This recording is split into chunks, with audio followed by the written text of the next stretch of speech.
Good morning বন্ধুরা, এইটা আমার প্রথম ভিডিও ইউটিউবে। এখন বাজে সকাল 6টা 7। আমি ফ্রেশ হয়ে বসে গেছি সকালবেলা লেবু আর গরম জল খাওয়ার জন্য। আমার এই লেবু আর গরম জলটা খেতে একটুও ভালো লাগে না, যেটা তোমরা আমার মুখের এক্সপ্রেশন দেখে বুঝে গেছো। যাই হোক, কী করা যাবে। এখন আমি জামা কাপড় গুছিয়ে নিচ্ছি, যেগুলো কাল কাচা হয়েছিল ওগুলো ভাঁজ করে গুছিয়ে রাখছি। তারপর আমি আমার বিছনাটাকে গুছিয়ে নেব। এই দেখো, আমার বিছনা গুছানো এবং ঘর গুছানো কমপ্লিট। ঘর দুয়ার গোছানোর পর দেখতে বেশ ভালোই লাগে, না? যাই হোক, এখন আমি স্নানে যাব। ওই দেখো, মা আবার ওইদিকে সবজি কিনছে। আর যে পাশে যে মেয়েটাকে দেখছো, ওটা হলো আমার ছোটো ননদ। ওদের সাথে পরে একদিন আলাপ করিয়ে দেবো স্নান করে। যাই হোক, আমি স্নান করে চলে এসেছি। এখন আমি মুখে ময়েশ্চারাইজার ইউজ করছি। ময়েশ্চারাইজার ইউজ করাটা খুব দরকার। দেন আমি সানস্ক্রিন অ্যাপ্লাই করে নিচ্ছি। সানস্ক্রিন অ্যাপ্লাই করতে কিন্তু কেউ ভুলবে না, সানস্ক্রিন আমাদের মুখে প্রোটেকশান করতে খুব সাহায্য করে।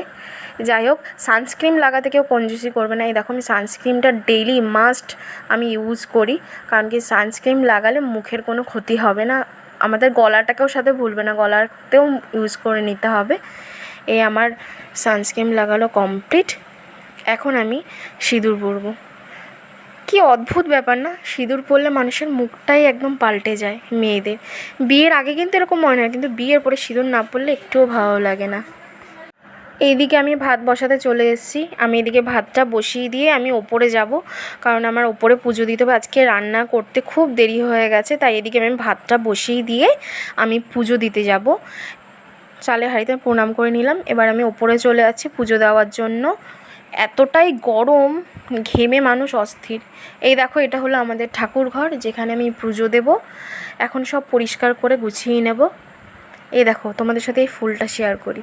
এটা আমাদের গাছের ফুল, কতটা সুন্দর দেখতে। টগর ফুল, এটাই থোকা টগর ফুল বলে হয়তো, আমি সঠিক জানি না, কিন্তু দেখতে খুব সুন্দর। এদিকে আমার পুজো দিয়ে কমপ্লিট। ঠাকুরকে ভোগ দিয়ে আমি ঠাকুরকে ধূপ ধুনো ধরিয়ে দিচ্ছি। এই ধূপকাঠির গন্ধটা এত সুন্দর, তোমাদেরকে কি বলবো, বিশাল থেকে নেওয়া। এবার পুজো দেওয়া হয়ে গেছে, আমি নিচে চলে যাচ্ছি। ঘেমে পুরো জল হয়ে গেছি, এতটাই গরম।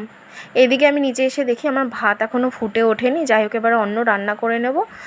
এই রান্না করতে করতেই দেখি আমার পাকু চলে এসেছে স্কুল থেকে, ওদের যেহেতু মর্নিং স্কুল।